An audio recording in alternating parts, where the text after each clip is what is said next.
The day my oncologist told me I had stage 3 breast cancer, I came home to find my husband Noel emptying our joint account. "We need to be practical about your survival odds," he said coldly. But what he didn't know was that 48 hours later, my grandmother's $2.7 million trust fund would finally become accessible on my 40th birthday, changing everything. I stared at the bank statement in disbelief, the tears blurring the harsh reality of zeros where our life savings had once been. 22 years of marriage dissolved into nothing but a withdrawal slip with my husband's signature. Before we jump back in, tell us where you're tuning in from, and if this story touches you, make sure you're subscribed, because tomorrow I've saved something extra special for you. The chemotherapy appointment card trembled in my hand as I watched Noel load suitcases into his Tesla, the car I'd helped him buy when he got the promotion last year. "You can't do this," I whispered, my voice weak from the shock of both my diagnosis and his betrayal. "I need that money for treatment." Noel barely glanced in my direction, his face a mask of practiced indifference. We'd stood in this same driveway countless times. Welcome home embraces, vacation departures, everyday goodbyes with kisses blown from car windows. Now he couldn't even meet my eyes. "I've spoken with my lawyer, Beth," he said, adjusting his designer sunglasses against the Portland afternoon sun. "The account was joint. Legally, I'm entitled to protect my portion of our assets. Cancer treatments are expensive, and there's no guarantee. No guarantee I'll survive?" I finished for him, the words like acid on my tongue. "So you're what? Getting out while you can? Taking the money before medical bills eat it up?" "I'm being pragmatic," he replied, closing the trunk with a definitive thud. "You always called me the practical one. Well, this is me being practical." From upstairs, I heard our son Alex's bedroom door slam. At 17, he was already struggling with typical teenage turbulence. Now this. I watched as he stormed down the stairs and out the front door, his backpack slung over one shoulder, face contorted with a mix of rage and fear. "I can't deal with this," Alex said, his voice breaking. "Cancer, Dad leaving, now we're broke? I'm going to Warner's." "Alex, please," I reached for him, but he recoiled. "You should have told us sooner, Mom," he spat, the accusation hanging between us. "Maybe Dad wouldn't have left. Maybe you wouldn't have let our money disappear." The words cut deeper than any scalpel ever could. "I just found out yesterday," I whispered, but he was already halfway down the driveway, heading for his best friend's house 3 blocks away. "He'll come around," Noel offered, an awkward attempt at consolation that only heightened the absurdity of the moment. My husband was leaving me on the day of my cancer diagnosis, emptying our accounts, and offering parenting advice in the same breath. "Will he?" I asked. "Or will he follow your example?" For a fraction of a second, something like shame flickered across Noel's face before the practiced mask returned. He slid into the driver's seat and started the engine. "I'll have my lawyer contact you about the house," he said through the lowered window. "Obviously, you can stay there during your treatment. We can reassess based on outcomes." Based on outcomes. As if my survival was a quarterly business projection he needed to analyze before committing resources. 22 years, I said, stepping closer to the car. 22 years, Noel. Does that count for nothing? He adjusted his rearview mirror, eyes focused anywhere but on me. People change, Beth. Circumstances change. With that, he pulled away, leaving me standing alone in our driveway. Mrs. Kessler from next door quickly ducked behind her curtains.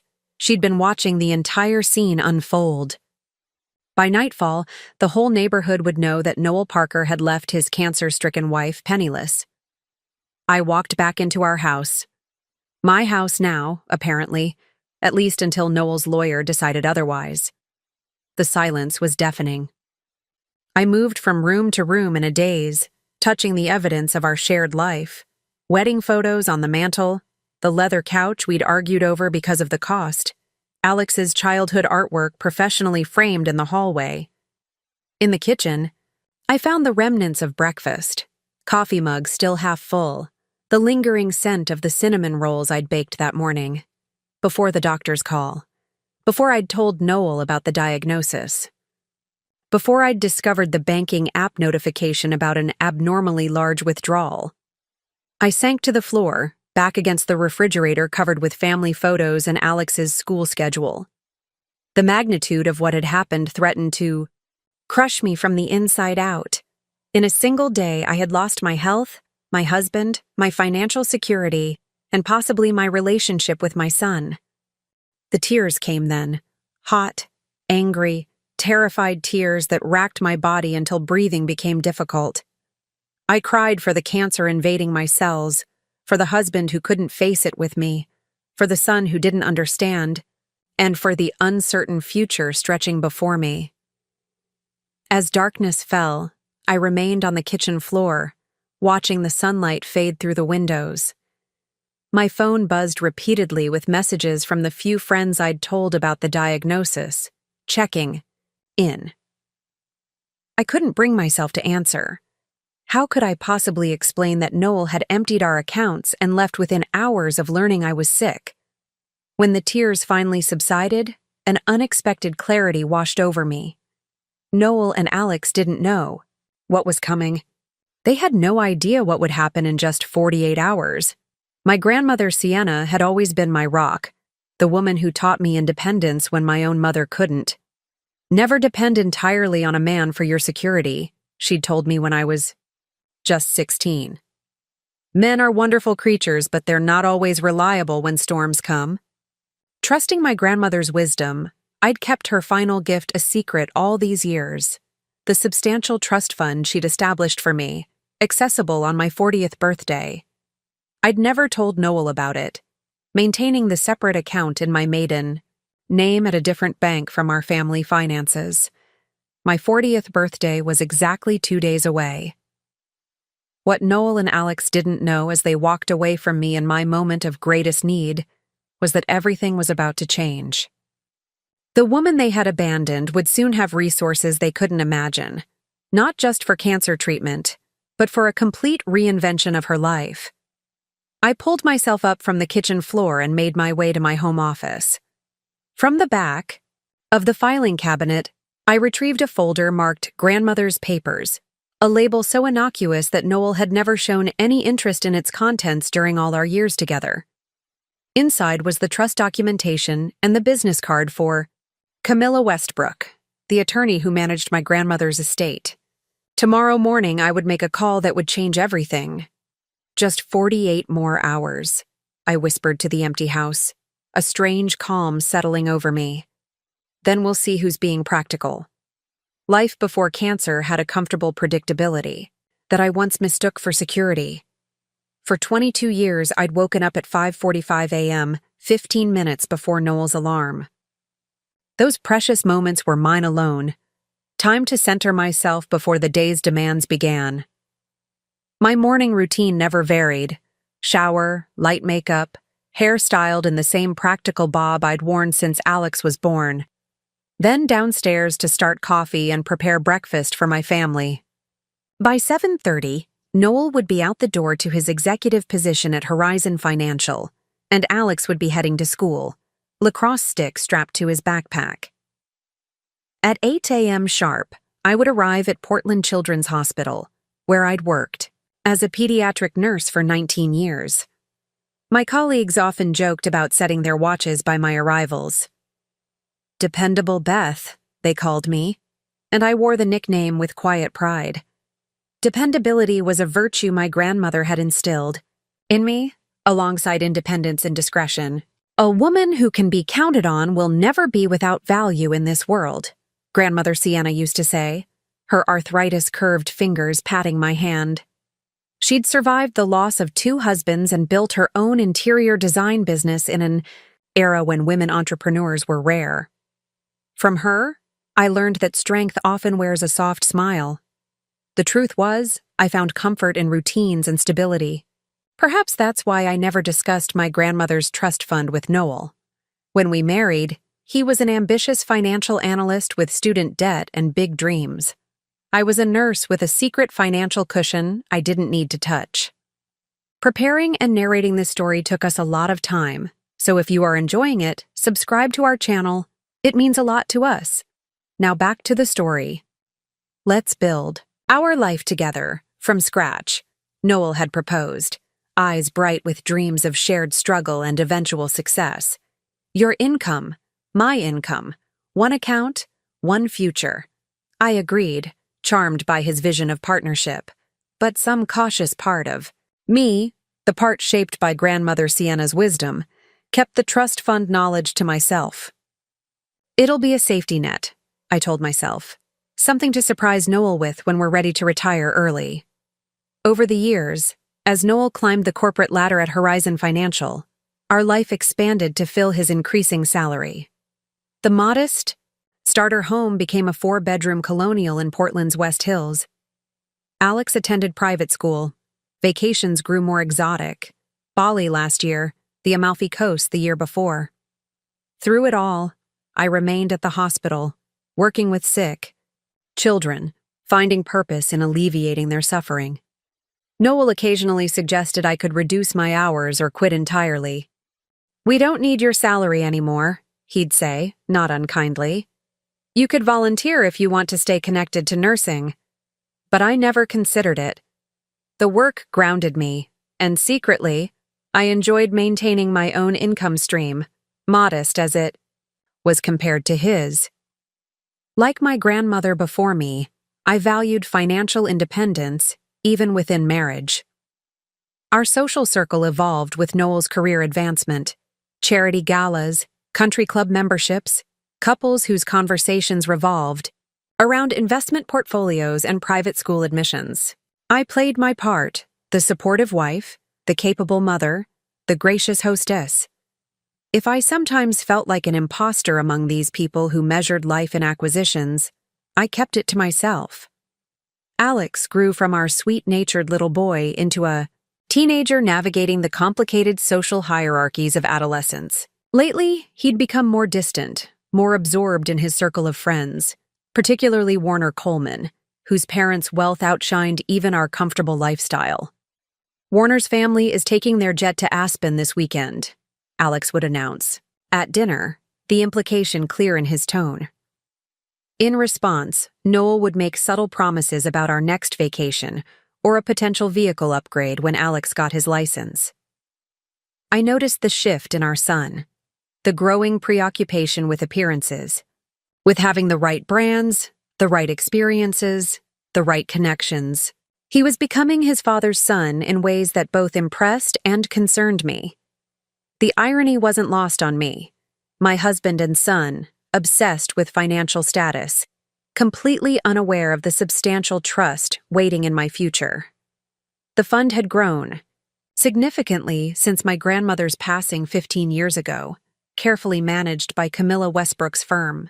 The quarterly statements, sent to a post office box I maintained separately, showed steady growth year after year. Occasionally, I would remove the latest statement from its envelope while sitting in my car, scan the impressive figure, then lock it away in my office filing cabinet. The secret knowledge gave me an odd sense of security, not because of the money itself, but because it represented independence if I ever needed it.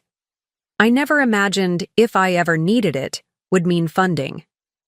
Cancer treatment after my husband abandoned me. 1 month before my diagnosis, I'd visited my gynecologist for my annual exam. "There's a small abnormality we should check," Dr. Williams had said, her face professionally neutral. "Probably nothing, but let's schedule a mammogram to be sure." I'd nodded, made the appointment, and tucked the worry away. After all, there was no history of breast cancer in my family. The likelihood of something serious seemed remote. In the weeks before the mammogram, life continued its predictable rhythm.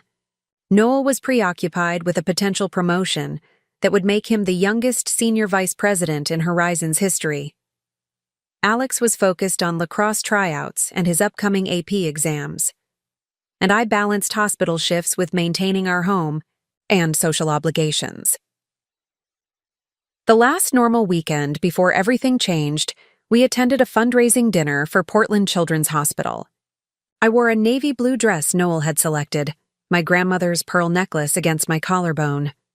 We sat at a table with Noel's colleagues, discussing summer plans and property values. "Beth is the real hero," Noel said when someone asked about my work, his arm draped casually across my shoulders. Taking care of sick kids day after day. I could never do it.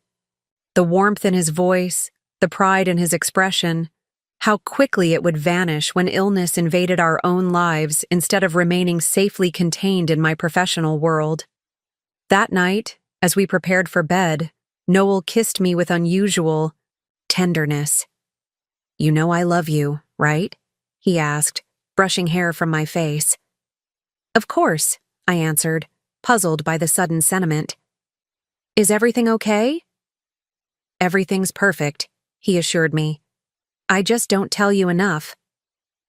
3 days later, the mammogram would reveal a shadow that changed everything, and Noel's declaration of love would be tested in ways neither of us could have anticipated. My relationship with grandmother Sienna began long before I can remember. My earliest memory is sitting on her lap as she read to me, her voice steady and warm, her perfume a mix of gardenias and something distinctly her own. My parents divorced when I was 4, my father disappearing to start a new family in California, my mother working double shifts as a waitress to keep us afloat. Grandmother Sienna stepped in without hesitation. 3 days a week after school, I'd stay at her elegant Tudor home in Portland's Laurelhurst neighborhood. There, surrounded by the beautiful objects she'd collected throughout her life, I learned lessons that shaped me far more than my formal education. "A lady always has her own money," she would tell me as she balanced her business checkbook at her antique desk. I'd watch, fascinated, as her fountain pen moved across the ledger with confident strokes. Not mad money or pin money like men used, to give their wives. Real money that belongs to you alone. When I turned 12, she opened a savings account in my name, seeding it with $1,000, an enormous sum to my young mind.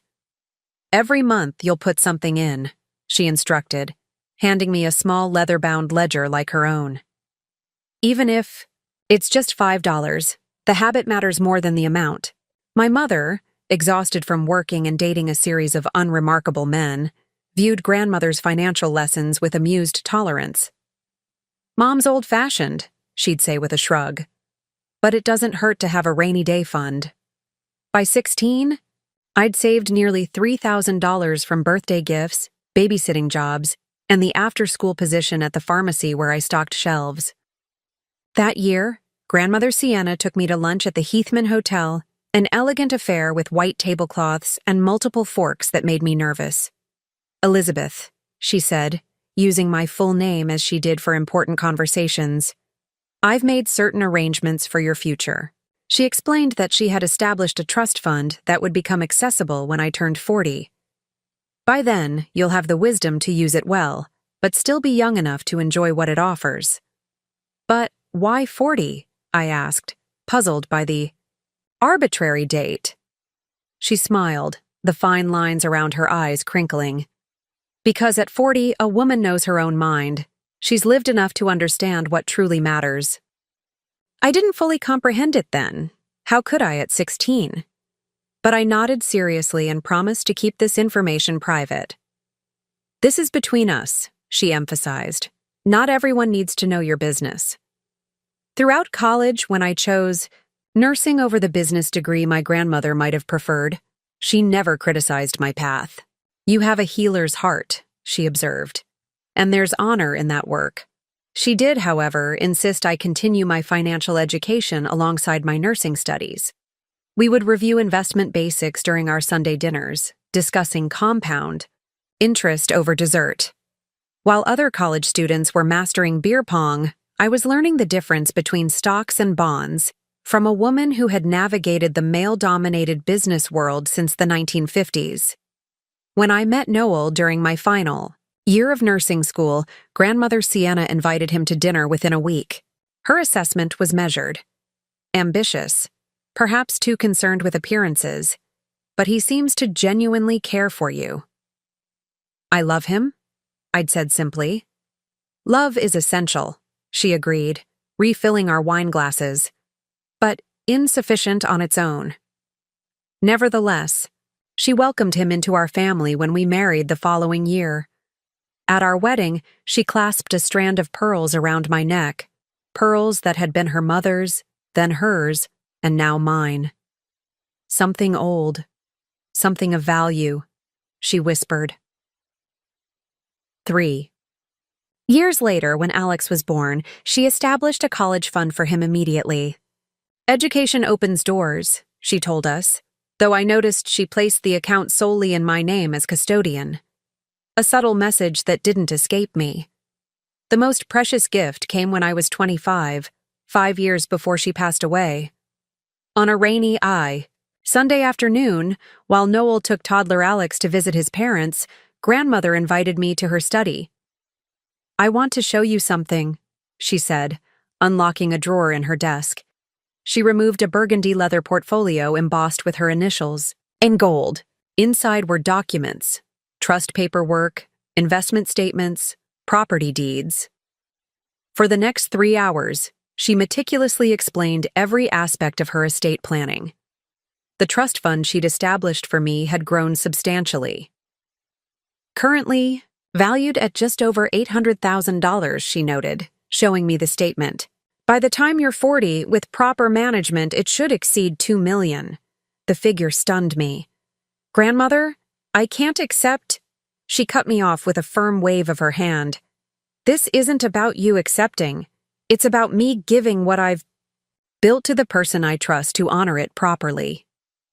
Her eyes, sharp as ever at 78, held mine. "You don't have to need it for it to be yours, Elizabeth." She introduced me to Camilla Westbrook that day, a razor-sharp attorney 30 years younger than my grandmother, but clearly someone she respected deeply. "Camilla will manage the trust after I'm gone," she explained. "You'll receive quarterly statements, but remember, not accessible until your 40th birthday." After grandmother Sienna passed away quietly in her sleep at 83, Camilla became my only connection to the trust. True to my promise, I never mentioned it to Noel. Our marriage was strong, our finances comfortable, and increasingly abundant as his career flourished. The trust seemed like a distant safety net, appreciated but unnecessary. Every 3 months, I'd receive a discreet envelope at my post office box containing the latest statement. I maintained the separate box under my maiden name, explaining it away to Noel as a place for nursing journals and alumni mail, a small deception that seemed harmless at the time. As the years passed, I watched the trust grow under Camilla's expert management. The quarterly ritual became almost meditative, opening the envelope in my car, reviewing the numbers, calculating how much it had increased, then carefully filing it away in my home office, hidden behind folders labeled Tax Records 2007 or House Maintenance Receipts. Sometimes I'd wonder what Noel would think if he knew. Would he be hurt by my secrecy? Impressed by the growing sum? Would it change how he saw me, not just as the supportive wife and mother, but as a woman of independent means? But each time these questions arose, I'd hear Grandmother Sienna's voice. "Not everyone needs to know your business." The secret became a private connection to her, a continuation of her legacy, a silent acknowledgement of her foresight. 1 month before my diagnosis, the final statement arrived, 2,787,450.16. In just 3 weeks, on my 40th birthday, it would all become accessible. I sat in my car in the post office parking lot, staring at the number. What perfect timing, I thought, imagining surprising Noel with the news. Perhaps we could take early retirement in 5 years, travel more, establish a scholarship at Alex's future college. How quickly plans change. How swiftly security transforms into necessity. How unexpectedly a safety net becomes a lifeline. "Do we really need to go to the Richardsons' dinner party tonight?" I asked Noel one Saturday evening, 3 weeks before my diagnosis. I stood in our walk-in closet, surveying a row of cocktail dresses I'd worn to similar events over the years. Noel appeared in the doorway, already dressed in tailored charcoal slacks and a crisp blue shirt that brought out his eyes. At 45, he remained as handsome as when we'd met, though his dark hair was now artfully threaded with silver at the temples. He had the lean physique of someone who made time for the gym despite a demanding schedule, something he'd grown more dedicated to in recent years. "Beth, we discussed this," he said, his tone balanced between patience and exasperation. "Richard's wife sits on the hospital foundation board. Connections matter." This was the rhythm of our marriage, Noel charting our social course, me following, his lead. It hadn't always been this way.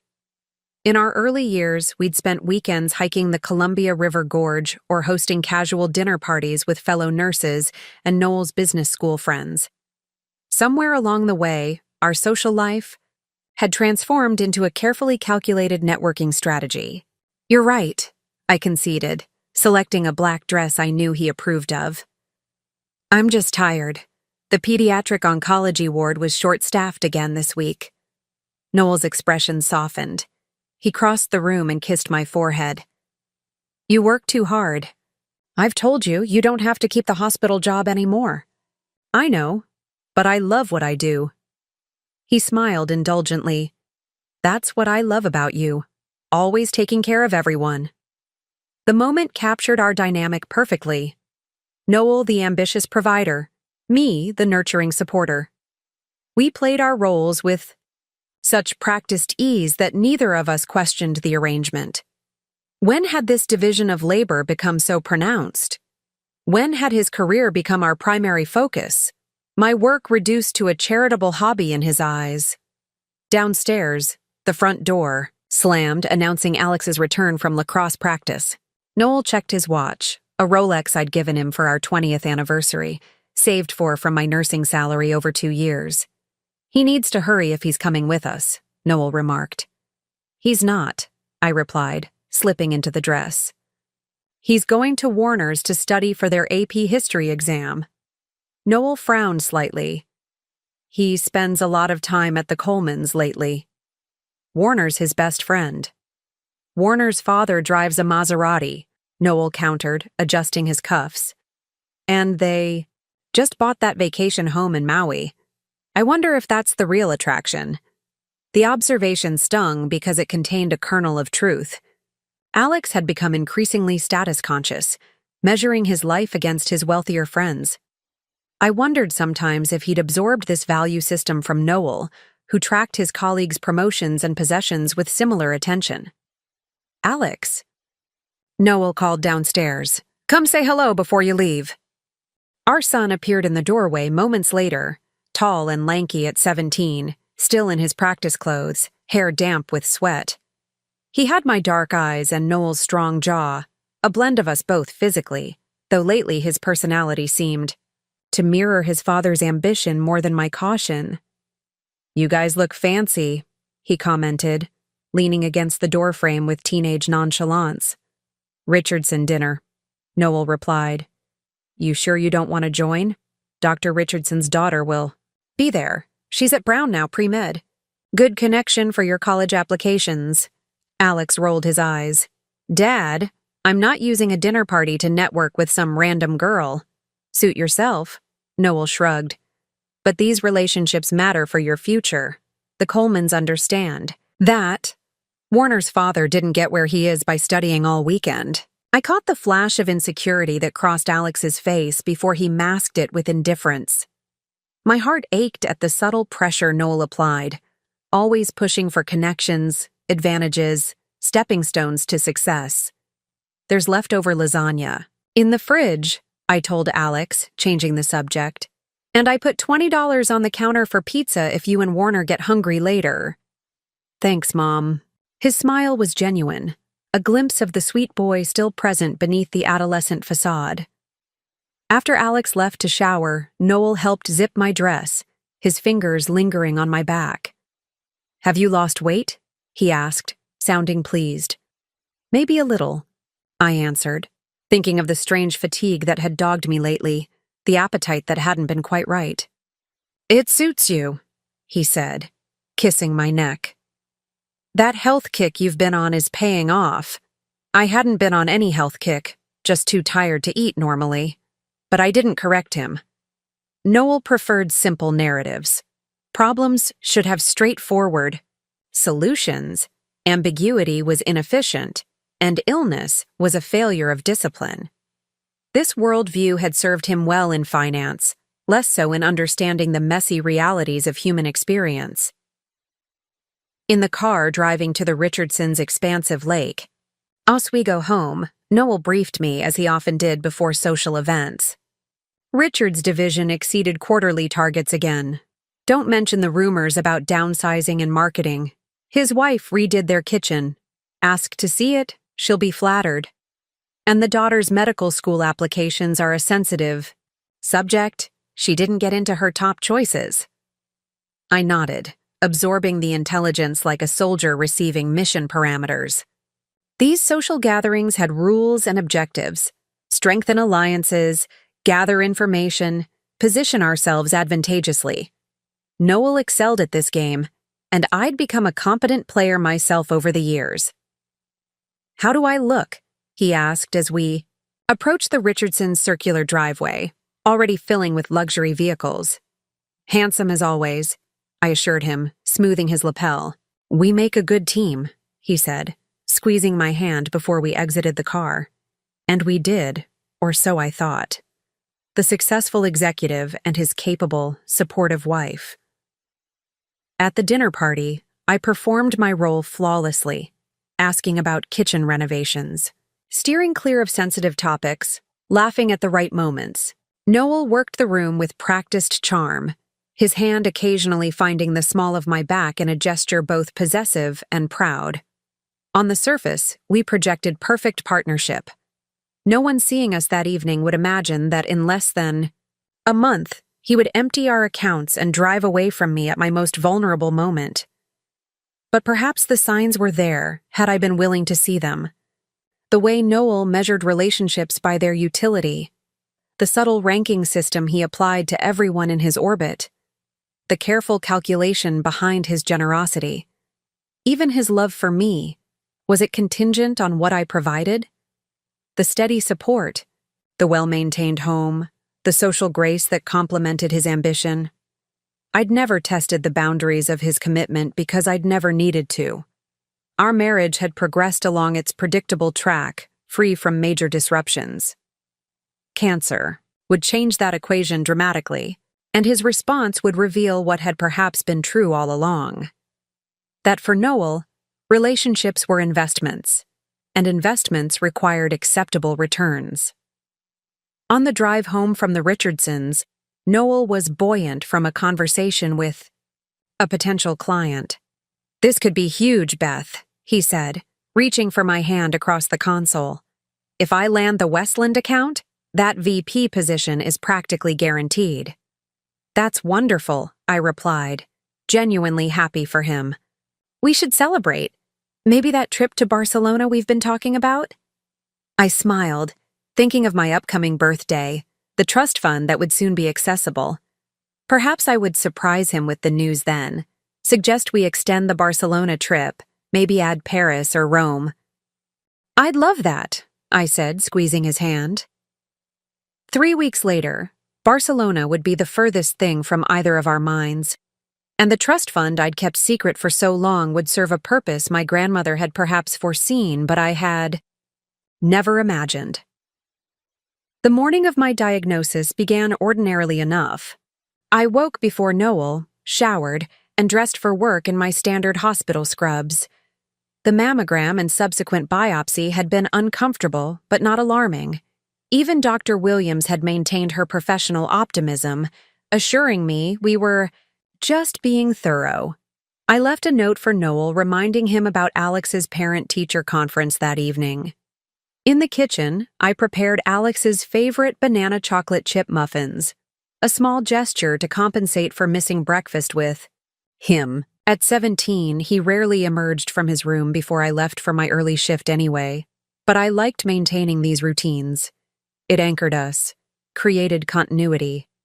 The hospital was busier than usual that Tuesday. A multi-car accident had the emergency, department overflowing, and several of our pediatric patients required extra attention. I was checking a 6-year-old's IV when my phone vibrated in my pocket. Dr. Williams' office. "Can you talk?" the nurse asked when I answered, stepping into the hallway. "Just for a minute," I replied, heart suddenly racing.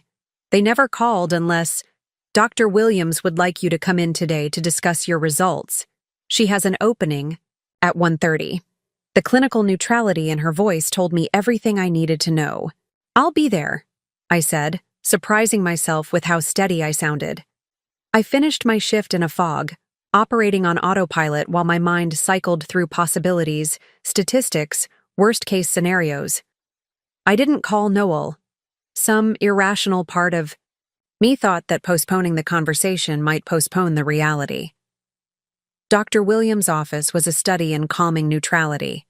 Soft blue walls, abstract watercolors, comfortable chairs. I'd been there just for routine annual exams, always leaving with the reassuring, "Everything looks great," that healthy women take for granted. "Stage 3.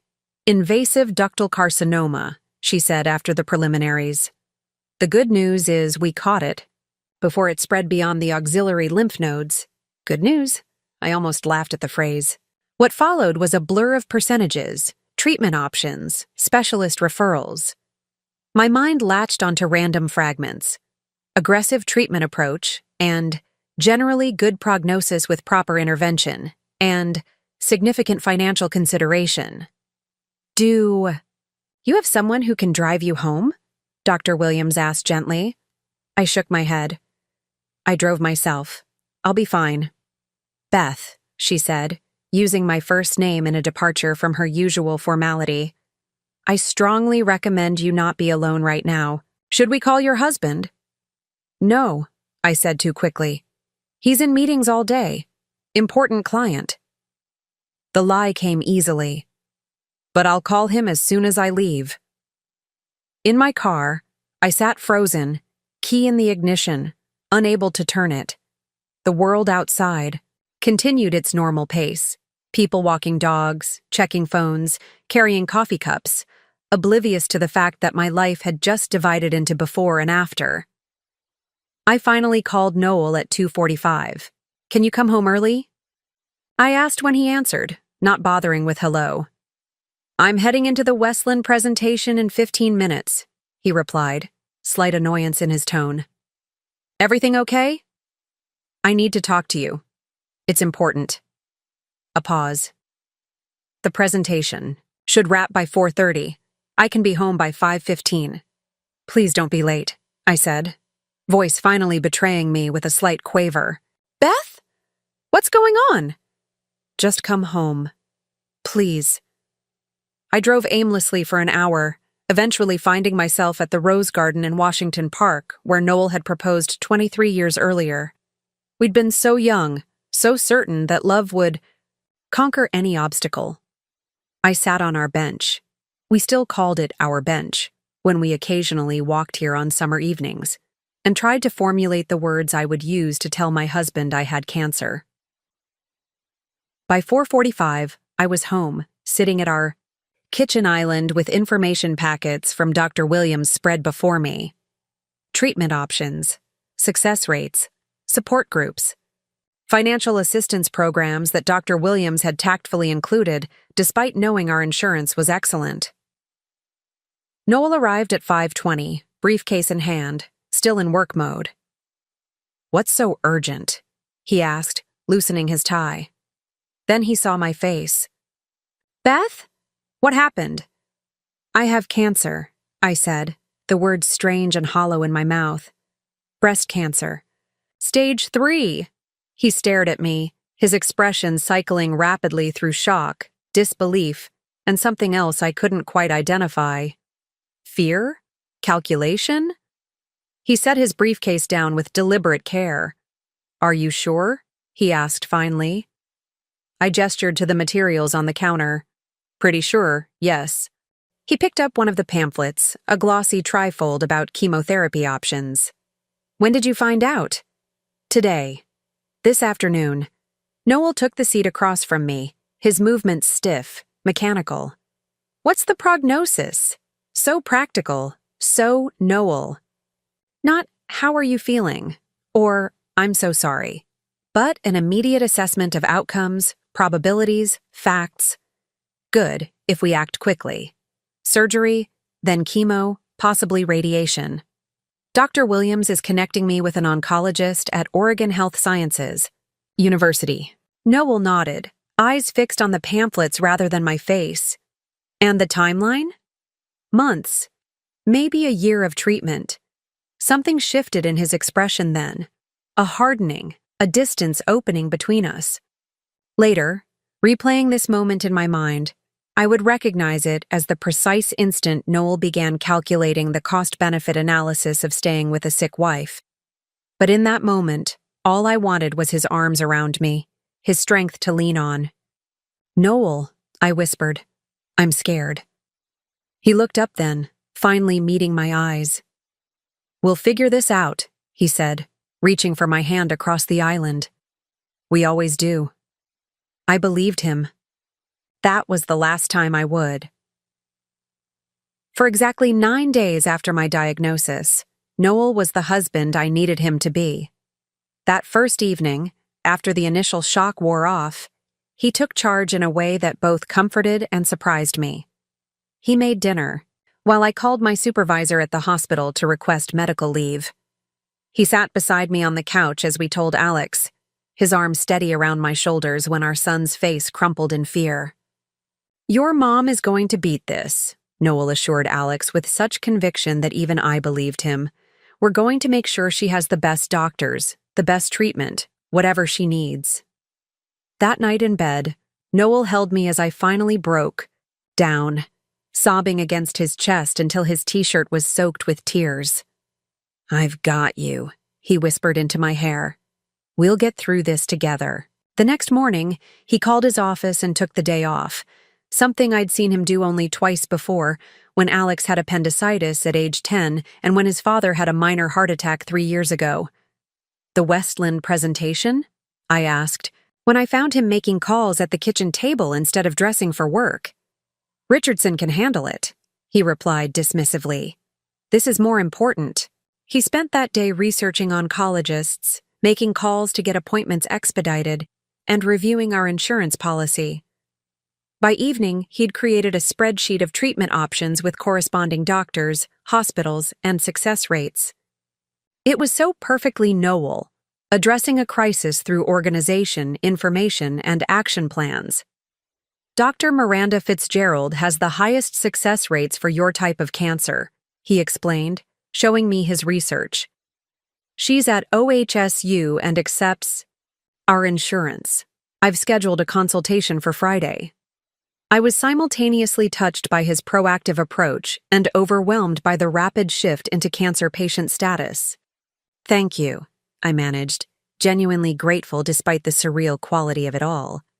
When Amber from next door dropped by with a casserole, Noel answered the door and graciously accepted her help, though he typically dismissed her as that nosy divorcee with too many cats. He contacted Alex's school counselor to ensure our son would have support resources available.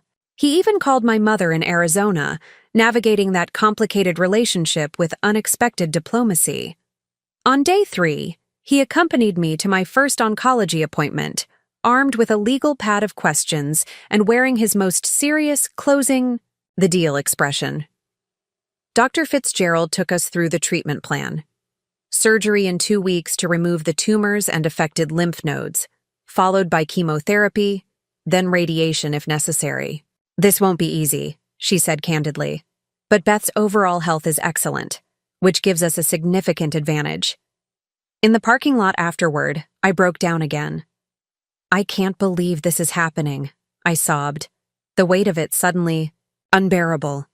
Noel pulled me into an embrace, right there between the parked cars. "You're going to get through this," he said firmly. "You're the strongest person I know." For those 9 days, Noel was attentive, organized and supportive. He brought me tea when I was tired from pre-surgical tests. He fielded concerned calls from friends and family. He listened to Dr. Fitzgerald's explanations with sharp focus, asking insightful questions about treatment efficacy and recovery timelines. Alex, after his initial fear, rallied as well. He declined a weekend trip to the coast with Warner's family, choosing instead to stay home and watch movies with me. He researched nutrition for cancer patients online and attempted to make a vegetable smoothie that was so terrible we all ended up laughing until tears streamed down our faces. "It's the thought that counts," I told him, touched by his effort, if not his culinary skills. "Next time I'll just buy ice cream," he replied, dumping the green concoction down the drain. For a brief, beautiful moment, we were united as a family facing adversity together. The fear remained, of course, humming beneath every conversation, but it was countered by this unexpected solidarity. I allowed myself to believe that perhaps crisis would strengthen us, reveal the deep bonds that everyday life sometimes obscured. On the 8th day, I caught Noel at his desk late at night, brow furrowed as he studied our financial statements. "Coming to bed?" I asked from the doorway. He startled slightly. "Just reviewing some numbers, the out-of-pocket maximums, deductibles, making sure we're prepared." I nodded, warmed by his thoroughness. "Thank you for handling all of this." He smiled, but it didn't reach his eyes. "Of course, that's my job." Something in his tone gave me pause, but I dismissed the uneasiness. We were all processing this new reality in our own ways. Noel's method had always been to tackle problems through planning and organization. On the 9th day, I noticed him taking a call in the backyard, speaking in hushed tones. When he came inside, I asked casually who it was. "Work," he said, not meeting my eyes. "Just checking in on the Westland account." Later that evening, he suggested we review our accounts to make sure everything is positioned optimally for the months ahead. Again, I was touched by his foresight. "Let me help you with that," I offered. "It might be good for me to understand exactly where we stand." "You focus on getting rest before the surgery," he countered. "I've got this part handled." I should have insisted. I should have recognized the subtle shift in his demeanor, the way he began checking his phone more frequently, the late-night financial reviews, the hushed calls. But I was focused on preparing myself mentally for surgery, managing my growing fatigue, and reassuring Alex that everything would be all right. 9 days of support, 9 days of united front, 9 days of believing that Noel would be my rock through this ordeal. On the 10th day after my diagnosis, everything changed. On the 10th day after my diagnosis, I woke to an empty bed and the sound of Noel's voice, downstairs, too low to make out the words but with an unmistakable tension in his tone. Wrapping myself in a robe, I made my way to the top of the stairs, where his words became clear. "I understand the policy limitations," he was saying, "but this is exactly why we've maintained platinum coverage for 2 decades. Yes, I see that. Figure? No, that's unacceptable." I descended the stairs slowly, my body still adjusting to the new medications Dr. Fitzgerald had prescribed to prepare for surgery. In the kitchen, Noel paced with his phone pressed to his ear, free hand raking through his hair, a gesture I knew signaled extreme stress. "Everything okay?" I asked when he finally ended the call. He turned, composing his expression too quickly. "Insurance complications. Nothing for you to worry about." "Noel, I'm not helpless." "What's going on?" He sighed, setting his phone down with deliberate care. "There's a discrepancy about coverage for Dr. Fitzgerald. Apparently, she's considered out-of-network for certain procedures." My stomach dropped. "What does that mean?" "It means," he said, voice tightly controlled, "that our out-of-pocket expenses just increased substantially." "How substantially?" He hesitated before answering. "Potentially $80,000 to $120,000, depending on the full course of treatment." The figure hung between us, enormous and threatening. We had savings, of course, nearly $200,000 in our joint investment account, carefully accumulated over decades of disciplined saving. But that was our safety net, our early retirement fund, the resource that gave us security and options. We have the money, I said carefully. That's not the point, Noel replied, a new edge in his voice. That account is for our future, for emergencies.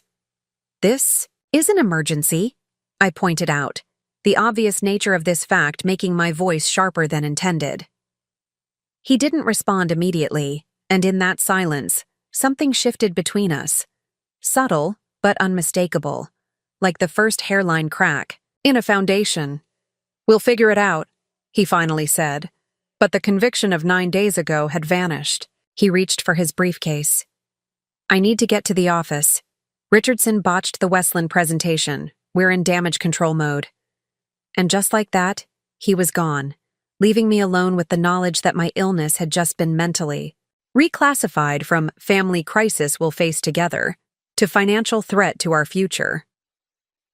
That evening, Noel returned late, smelling of scotch and wearing the tight expression that signaled a difficult day.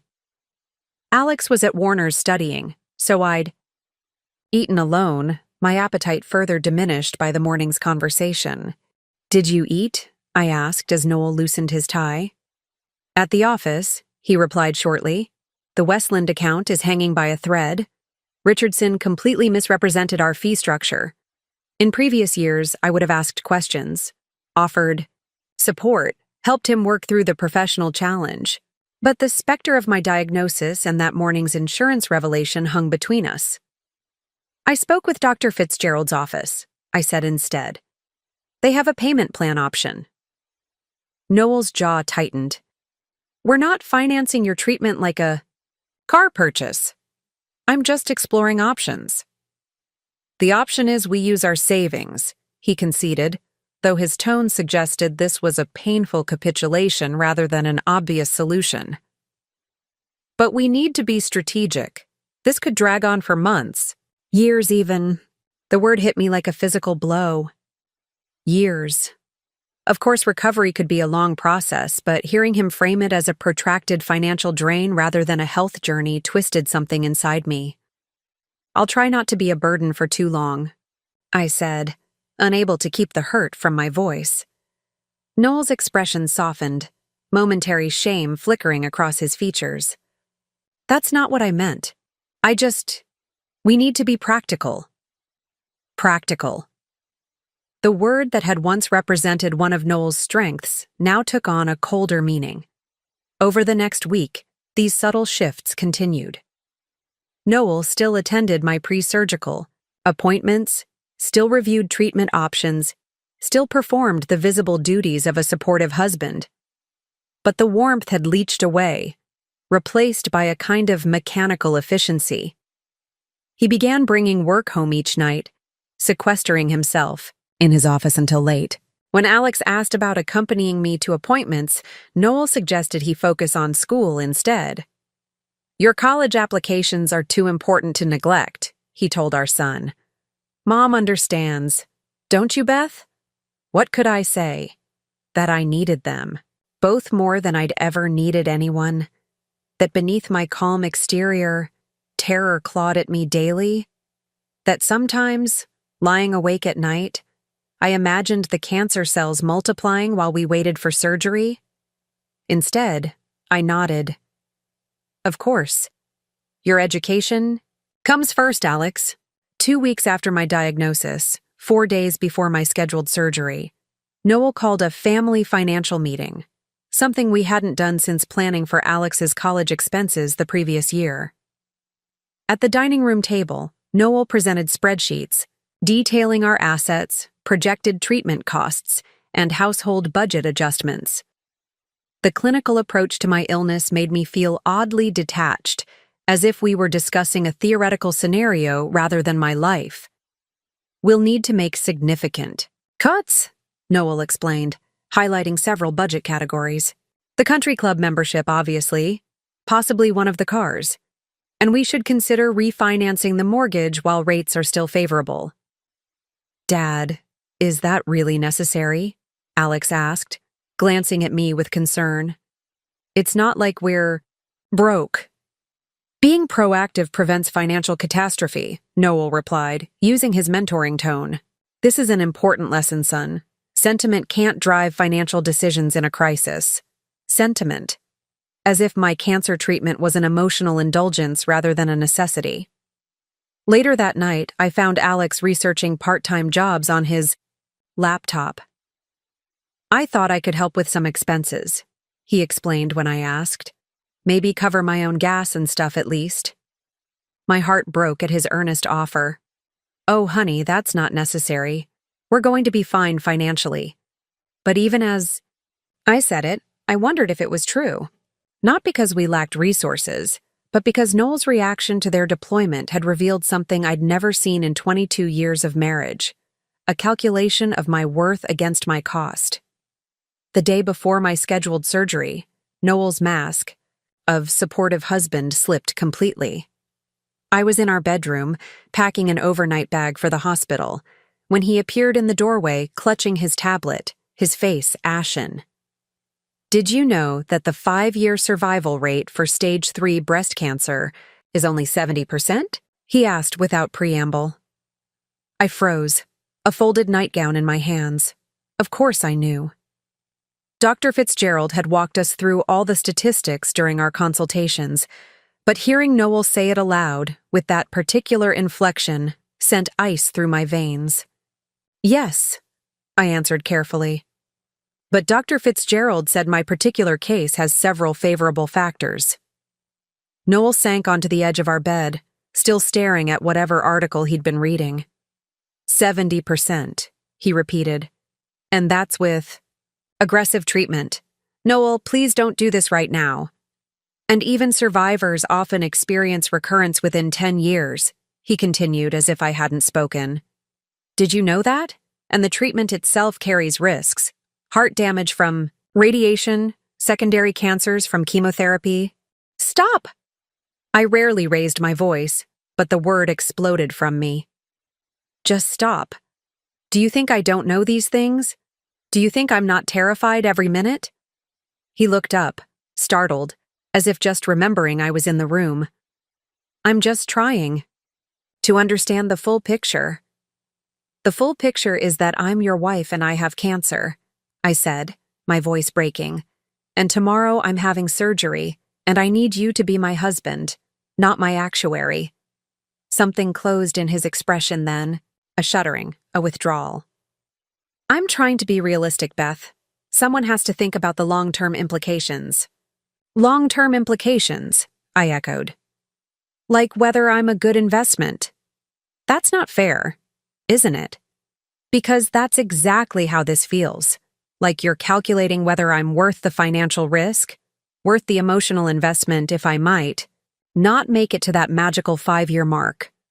Noel stood, his movements stiff. I need to process this in my own way. Your way is crushing me, I whispered. He left without responding, and I heard the front door close minutes later. He didn't return until after midnight, long after I'd given up waiting and taken a sleeping pill to force my anxious mind into rest before surgery. The next morning, he drove me to the hospital in silence. In the parking garage, he finally spoke. I'll be there when you wake up. It wasn't the reassurance I needed, not I love you or I'm with you through this, but it was something. I clung to it as the nurses prepped me for surgery, as the anesthesiologist explained the procedure, as consciousness slipped away under the bright operating room lights. True to his word, Noel was there when I woke in the recovery room, though. He was typing on his laptop rather than watching for my return to consciousness. When he noticed my open eyes, he set the computer aside and moved closer. Surgery went well, he reported. Dr. Fitzgerald said they got clean margins. Even in my groggy state, I noticed how he delivered the information. Clinical, detached, as if reporting on a business meeting rather than my chance at survival. Alex? I managed, my throat raw from the intubation. He's in the waiting room with Warner. Warner's mother drove them over. I nodded, grateful that our son had support, even if it wasn't from Noel. The next 3 days in the hospital revealed more fractures in our marriage. Noel visited punctually each morning and evening, always bringing work with him, always checking his watch after precisely 45 minutes. He asked the doctors practical questions about recovery timelines and activity restrictions, but never once held my hand during these conversations, Alex. By contrast, came straight from school each day and stayed until visiting hours ended, bringing small gifts. A smooth stone from our favorite hiking trail, a funny card he'd made, a soft scarf when I complained about the hospital's cold air conditioning. "Mom, are you and Dad okay?" he asked on the third evening, after Noel had departed with a perfunctory kiss on my forehead and a reminder that he had an early meeting the next day. "We're just stressed, honey," I said, unwilling to burden him with the truth. "This is hard, on everyone." Alex wasn't fooled. "He's acting weird, cold, out of the mouths of babes." "Your father processes difficult situations differently," I offered, the explanation sounding hollow even to my ears. The day I was discharged, Noel arranged for a home health aide instead of taking time off work himself. "It makes more sense," he explained. "She's professionally trained, and I need to be at the office for the Westland situation." The Westland situation. Always the Westland situation. I wondered if he realized how transparent his priorities had become. At home, recovery was painful and slow. The surgery had been extensive, removing not just the tumors but also multiple lymph nodes. Simple tasks became monumental challenges. The home health aide, Sienna, whose name gave me a pang, reminding me of my grandmother, came daily from 8 a.m. to 4 p.m. Noel arranged his schedule to return home by 5, giving him an hour before her departure. An hour he usually spent in his office with the door closed, wrapping up work matters. 1 week after my return home, I overheard him on the phone while Sienna helped me with a shower. "It's a complicated situation," he was saying, voice low. "Obviously, I'm doing what's expected right now, but we need to be realistic about the future.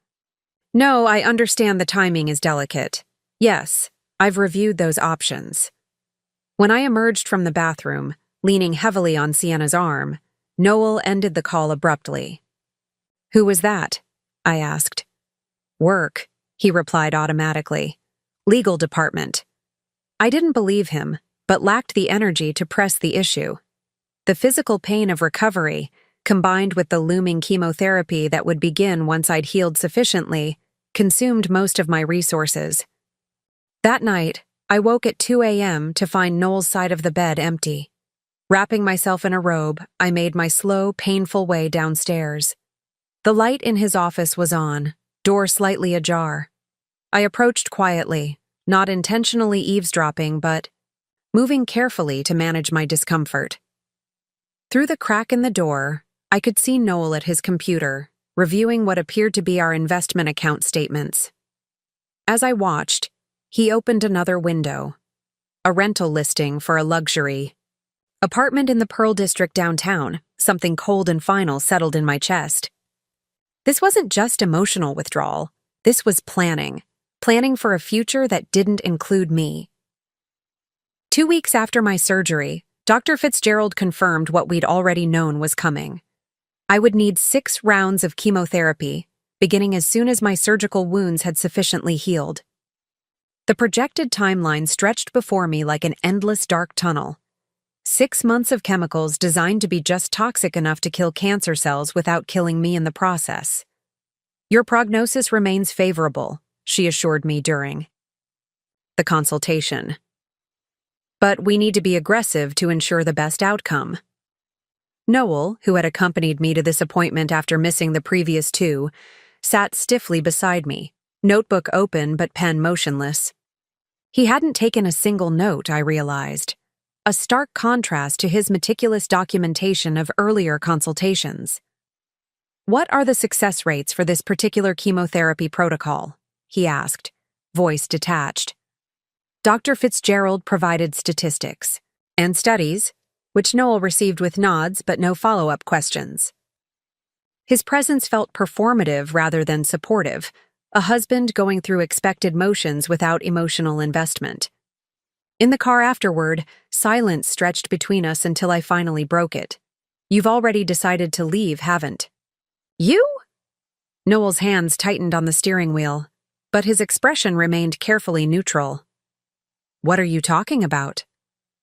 "I saw you looking at apartments," I said quietly. "And the phone calls, the distance. You're planning your exit." He didn't respond immediately, eyes fixed on the road ahead. When he finally spoke, his voice was measured, as if he'd rehearsed this conversation. "Beth, this situation forces us to confront difficult realities. The financial implications alone—" "Don't," I interrupted.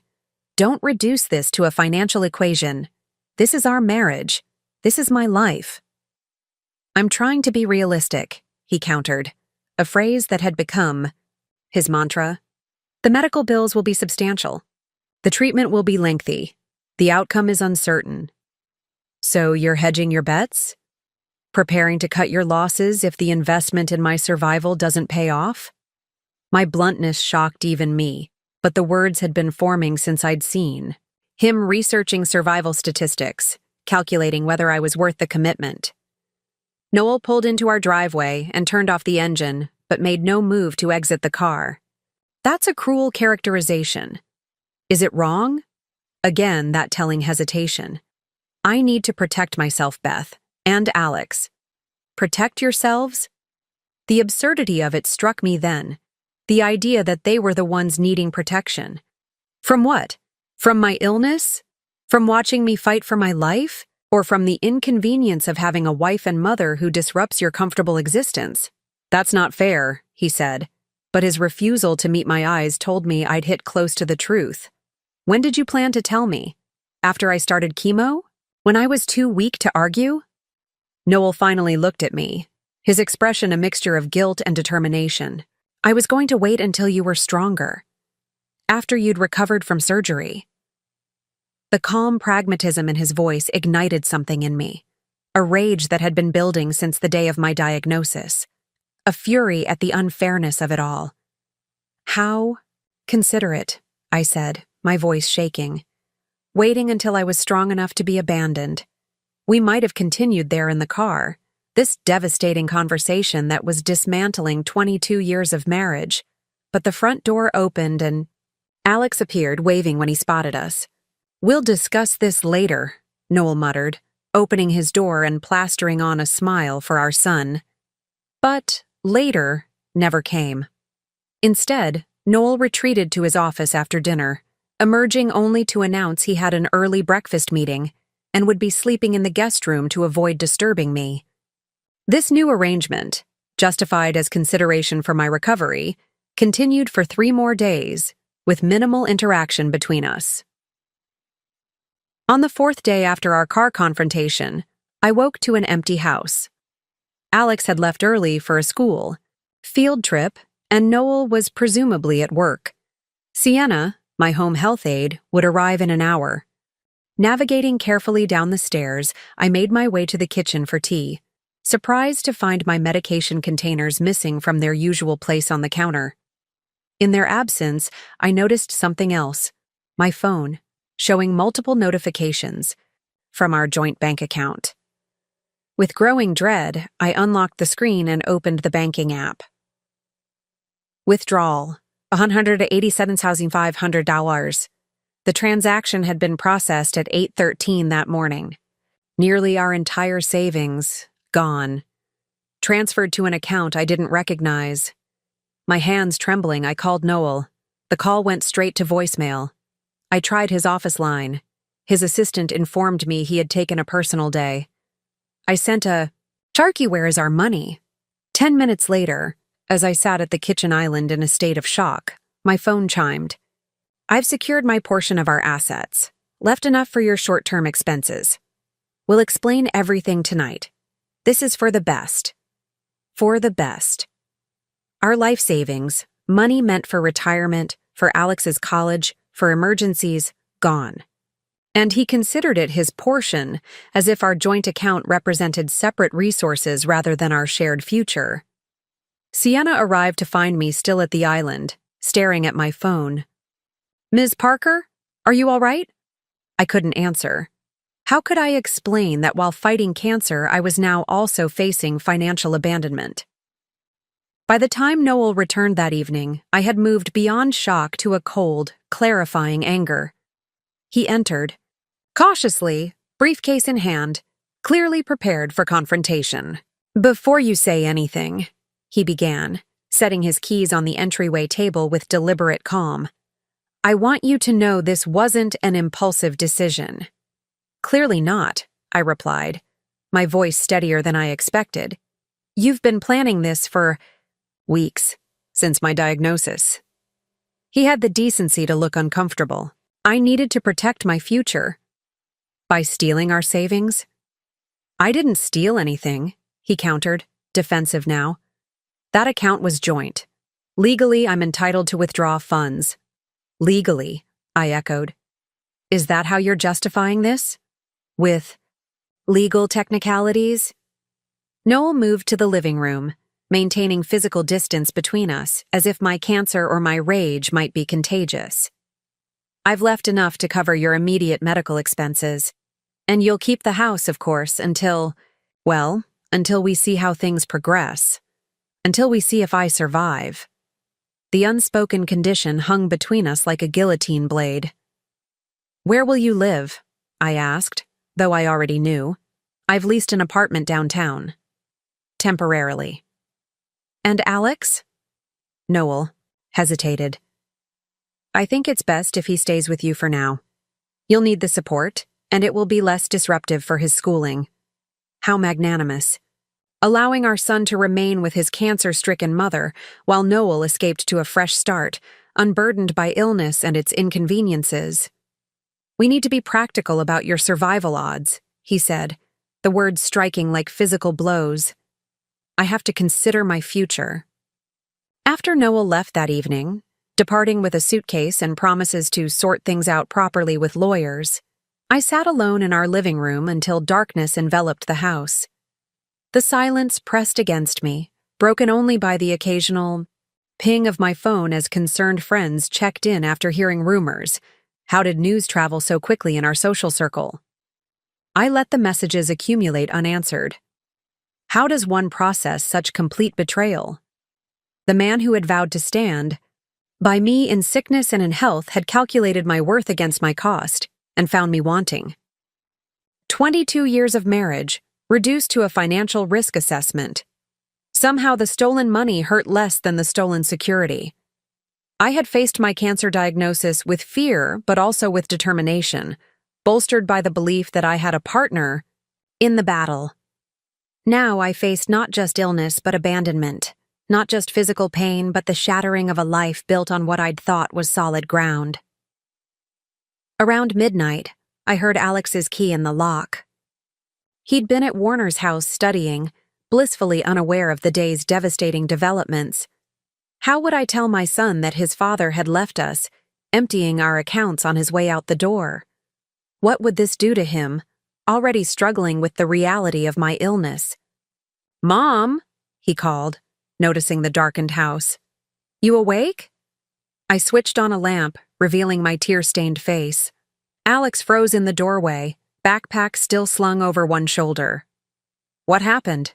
he asked, immediately crossing to sit beside me. "Is it the cancer? Did something change with your treatment?" I shook my head, struggling to find words gentle enough to explain an ungentle truth. "Your father is moving out," I finally said. "He's decided he can't stay while I'm going through treatment." Alex's expression cycled rapidly through confusion, disbelief, and the beginnings of anger. "What do you mean, can't stay? You're his wife. You're sick."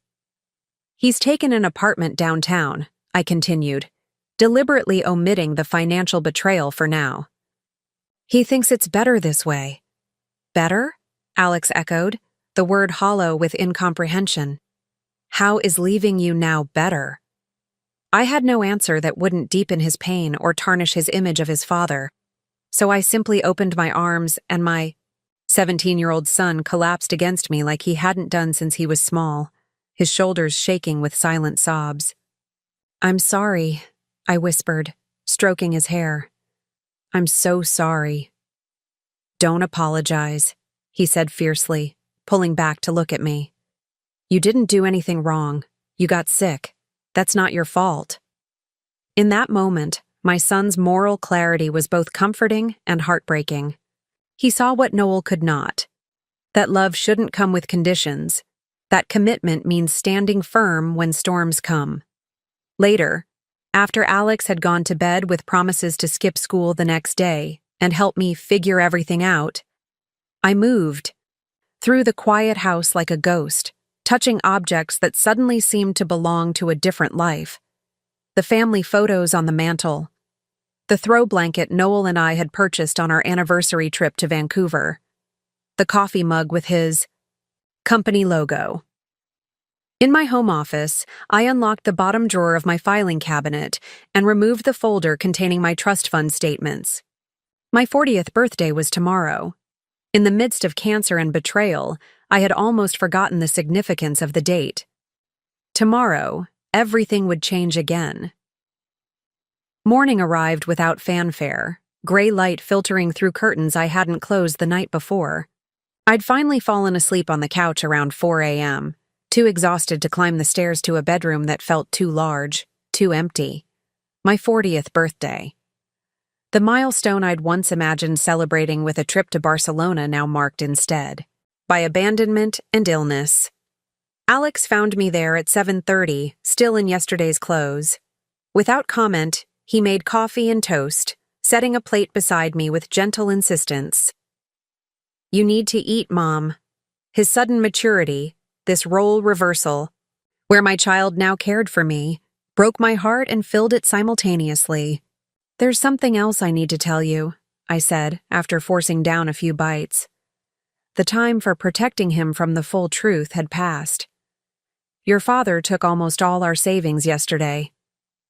Alex stared at me, coffee mug frozen halfway to his lips. "What do you mean, took?" "He transferred $187,500 from our joint account before he left." The mug hit the coffee table with a sharp crack. "He stole your money? While you have cancer?" The raw outrage in my son's voice matched the feeling that had been burning in my chest since I'd seen that banking notification. Legally, he had the right. It was a joint account. That's... Alex stood abruptly, pacing the living room. "That's evil. That's just evil."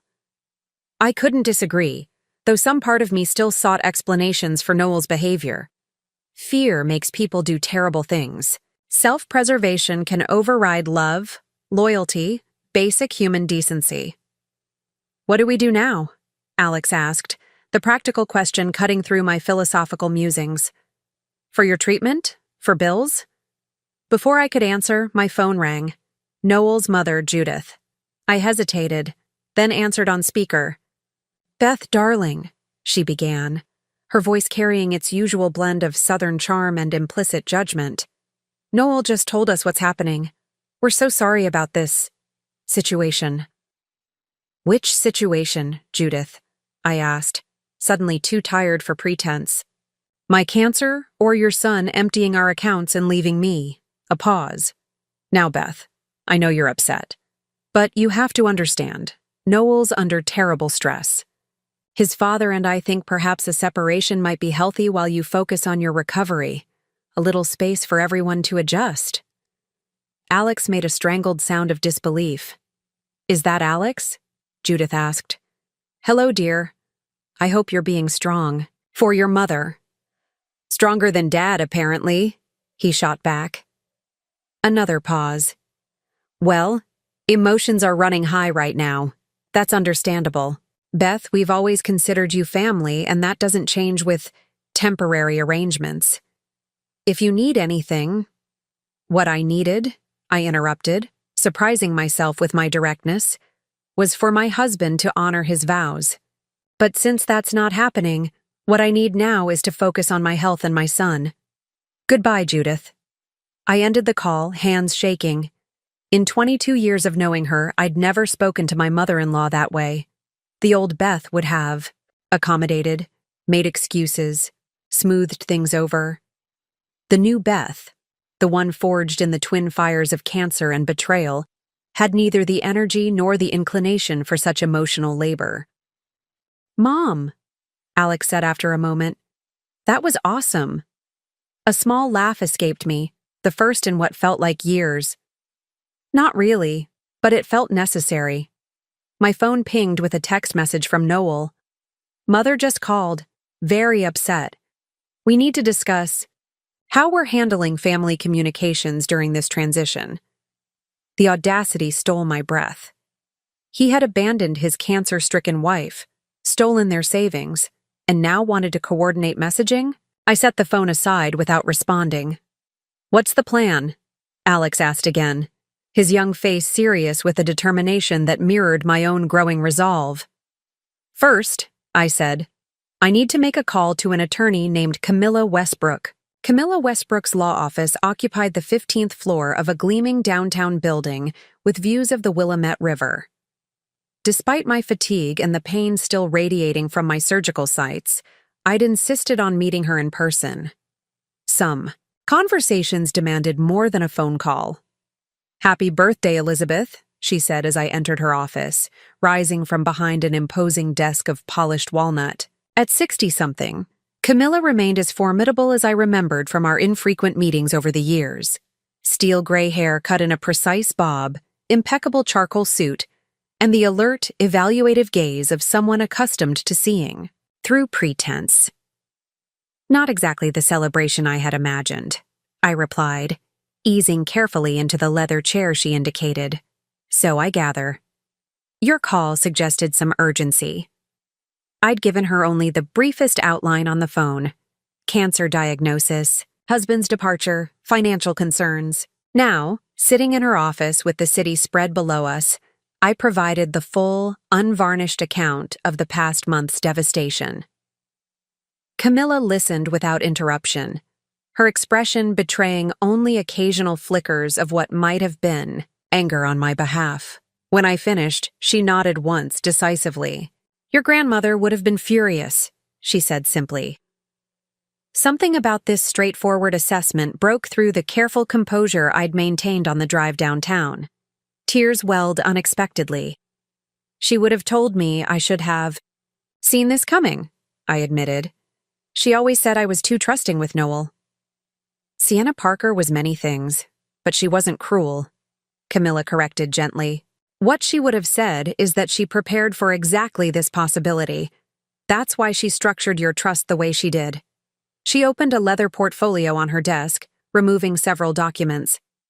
"As of today, your 40th birthday, the Sienna Parker Trust converts to your full ownership and control. The current value is $236,582.43 after yesterday's market adjustments." The figure hung in the air between us, simultaneously abstract and intensely concrete. More money than I'd earned in my entire nursing career. More than enough to replace what Noel had taken, to pay for my treatments, to secure Alex's education, to rebuild whatever life I chose, assuming I survived to live it. "And Noel has no claim to any of it?" I asked, though I already knew the answer. "None whatsoever," Camilla confirmed. "The trust was established in your maiden name. It's separate property, created before your marriage, never commingled with marital assets. Even in a divorce proceeding, it would remain entirely yours." A weight I hadn't fully acknowledged began to lift. In the midst of physical vulnerability and emotional devastation, I was not, after all, financially ruined. "What do you recommend I do next?" I asked. Camilla leaned forward slightly. "What do you want to do, Elizabeth?" The question caught me off guard. What did I want? For so long, my wants had been subordinated to others' needs. Noel's career ambitions, Alex's educational requirements, the hospital's staffing demands. Even my cancer treatment felt like something happening to Me rather than a path I was actively choosing. I want to get well, I said finally, the words emerging with surprising force. I want to use the best doctors, the best treatments, whatever gives me the strongest chance of beating this thing. And I want Noel to know that his abandonment didn't destroy me, that I'm going to be fine without him. As I spoke, something crystallized within me, a clarity I hadn't felt since before the diagnosis. My grandmother's final gift wasn't just financial security. It was the freedom to prioritize my own survival without compromise or dependence on someone who had proven himself unworthy of trust. Then let's make that happen, Camilla said, her efficient tone matching my newfound resolve. She outlined immediate steps, establishing new accounts, securing medical coverage, documenting Noel's withdrawal for potential legal action. As she spoke, I felt a strange calm settling over me. The cancer remained, its threat undiminished. The betrayal was still raw, its pain acute. But for the first time since hearing those life-altering words, Stage 3 invasive ductal carcinoma, I felt a sense of agency returning. Sienna always said you had her spirit, Camilla remarked as our meeting concluded. I think perhaps she was right. Driving home, the city bathed in afternoon sunlight, I ran my hand along the smooth leather of my grandmother's journal, which I'd carried in my purse every day since her passing. Thank you, I whispered to her memory, for seeing what I couldn't see, for preparing me for storms I never imagined would come. $2.7 million? Alex repeated, his voice rising incredulously. And Dad never knew about it? We sat at our kitchen island, the paperwork from Camilla's office spread between us. I'd decided complete transparency with my son was the only way forward. No more protective half-truths, no more shielding him from adult realities. Your great-grandmother established it before you were born, I explained. It was always intended to become mine when I turned 40. Alex shook his head, processing this revelation. So, all this time, while Dad was freaking out about money, for your treatment, you were sitting on a fortune? Not sitting on it, waiting for it. Today is my 40th birthday. I couldn't access it until now. Why didn't you tell him? Alex asked, the obvious question I considered carefully before answering. Initially, it was because your grandmother Sienna suggested keeping it separate. Then, as years passed, it became, a safety net I never thought I'd need, to use, something that was just mine. And thank God you kept it secret, Alex said fiercely. Otherwise, he probably would have figured out how to take that too. His anger on my behalf was both touching and concerning. However warranted his feelings about his father's betrayal, Noel was still his father. Alex, I said gently, what your father did was wrong, inexcusable. But people make terrible mistakes when they're scared. Is that what you think this was? A mistake? His disbelief was palpable. Mom, he calculated exactly how much he could take without it looking like he completely cleaned you out. That's not fear. That's premeditation. The harsh assessment wasn't wrong, but I still felt compelled to find some explanation beyond simple cruelty. Your father has always seen the world through a lens of financial security. When my illness threatened that security, he abandoned his sick wife, Alex interrupted flatly. There's no explanation that makes that okay. We sat in silence for a moment, the weight of this new reality settling between us. Finally, Alex's expression shifted from anger to something like wonder. So what happens now? I mean, you're rich. The word felt strange applied to me, a pediatric nurse who had always lived comfortably but never extravagantly. I have resources, I corrected, which means we have options.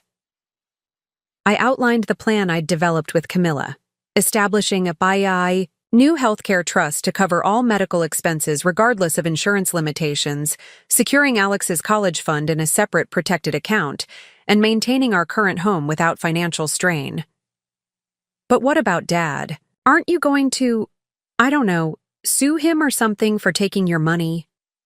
Camilla is documenting everything, I explained. But right now, my focus is on getting well, not fighting legal battles. Alex nodded, then asked hesitantly, "Does he know yet? About the trust fund?" "No.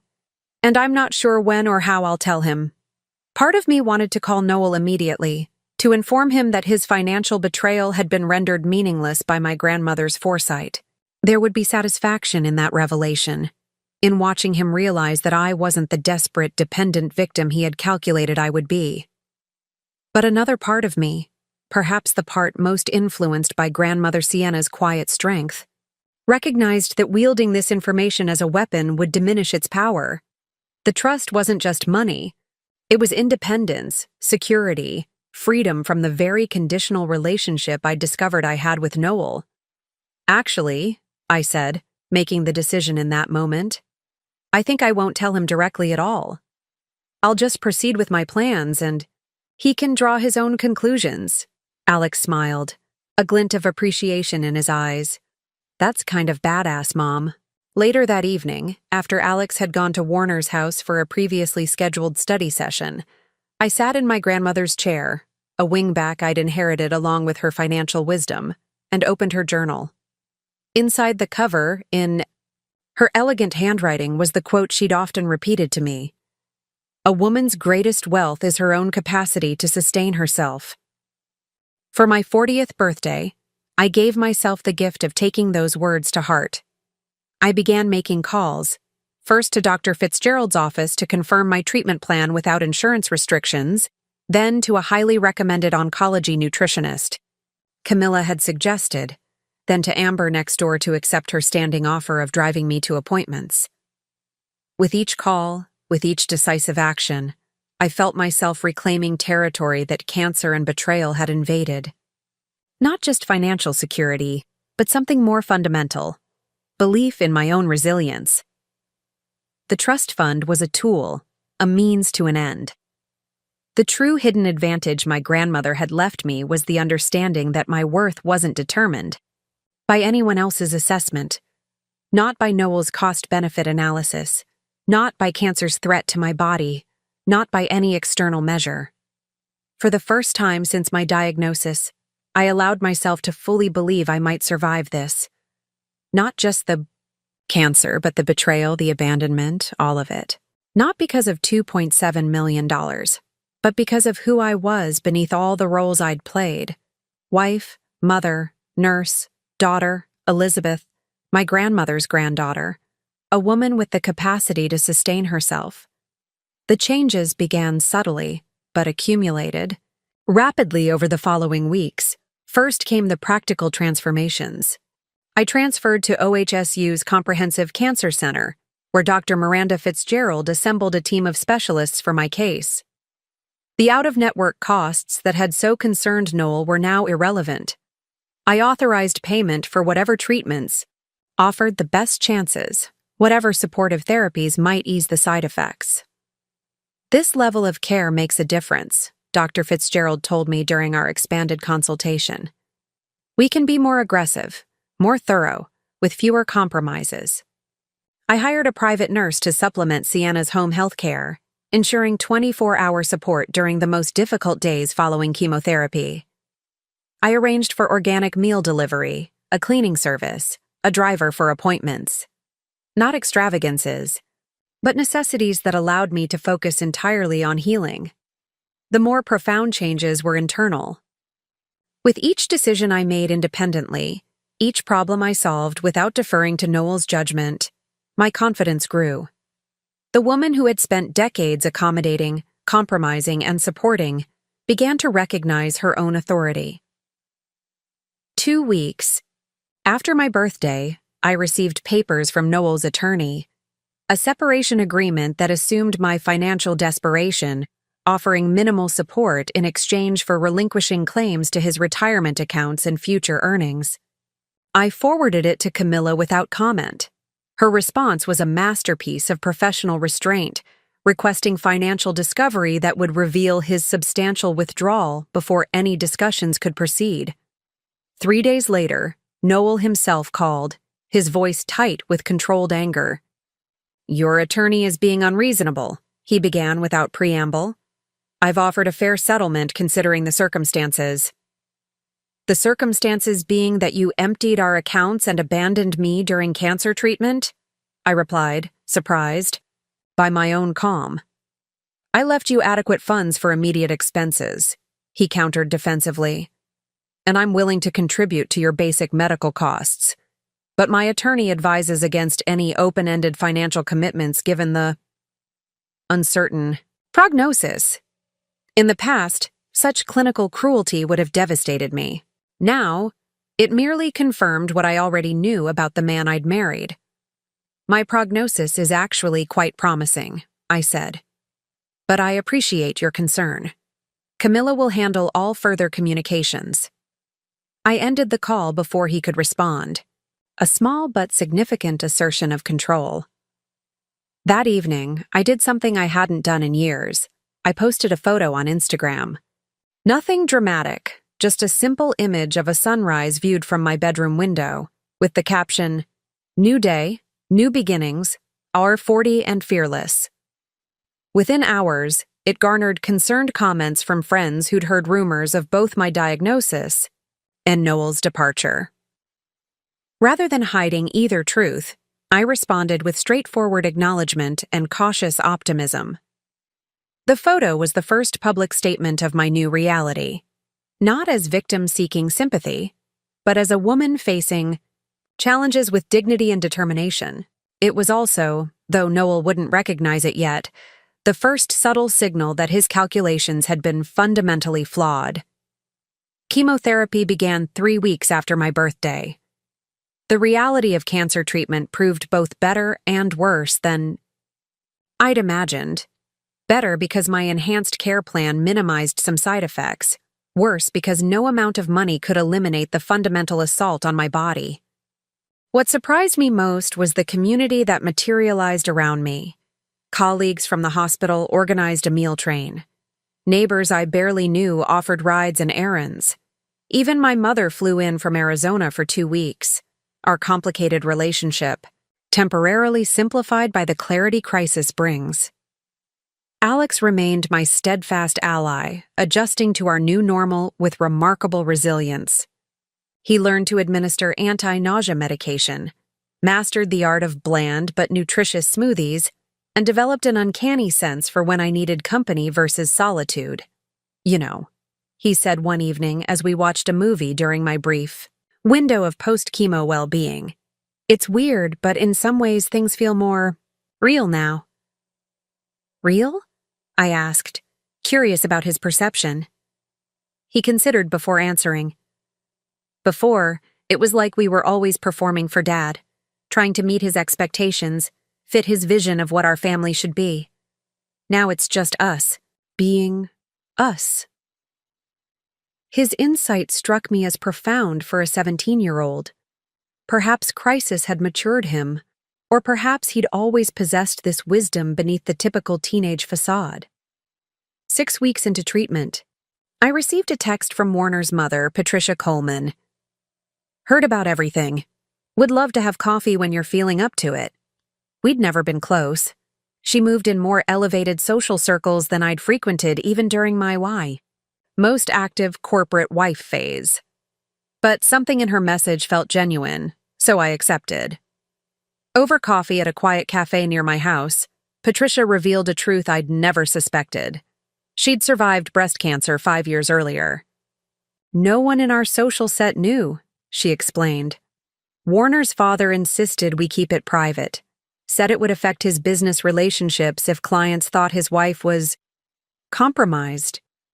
The word choice revealed volumes about their marriage, so similar to what mine had been, yet even more extreme in its commodification of a wife's value. "How did you handle that?" I asked. "I complied," she said simply. "I wore wigs to events, scheduled treatments around his business calendar, pretended everything was fine while falling apart privately." Her direct gaze held mine.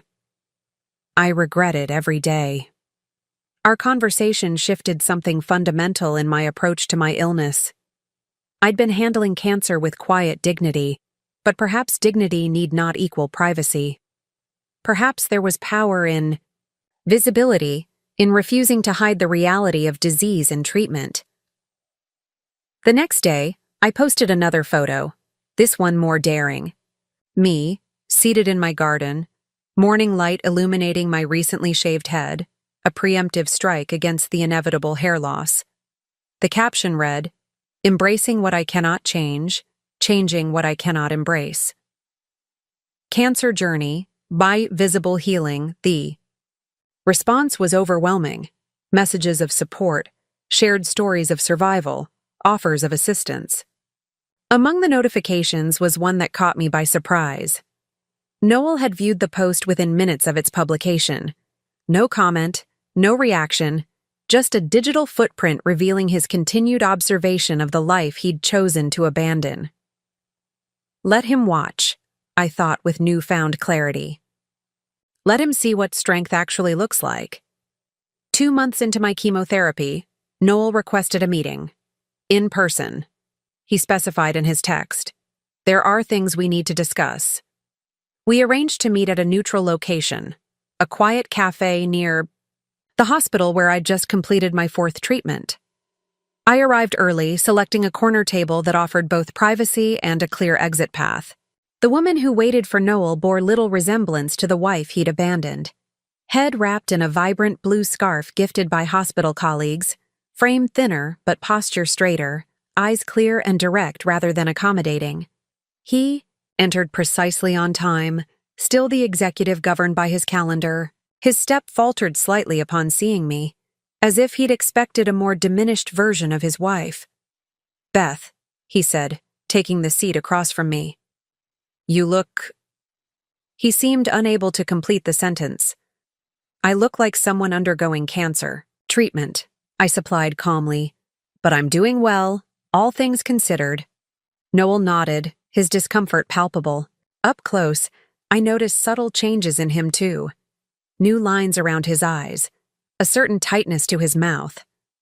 Abandonment, it seemed, had not brought the liberation he'd anticipated. "I think we need to revisit our situation," he began after ordering coffee. "This separation has been instructive." "Instructive," I repeated, the carefully neutral word revealing volumes. He cleared his throat. "I've had time to reflect on my actions. They were hasty, driven by fear rather than reason." "They were cruel, Noel," I corrected quietly. "Let's not minimize what happened." To my surprise, he nodded. "Yes, they were cruel, and I've come to regret them deeply." The admission, so straightforward, momentarily disarmed me. I'd expected justifications, equivocations, financial maneuvering. Not this apparent contrition. "What exactly are you proposing?" I asked. "I'd like to come home," he said simply. "To support you through treatment, to rebuild what my fear destroyed. I've spoken with Alex several times. He's understandably angry, but I think with time—" "You've spoken with Alex?"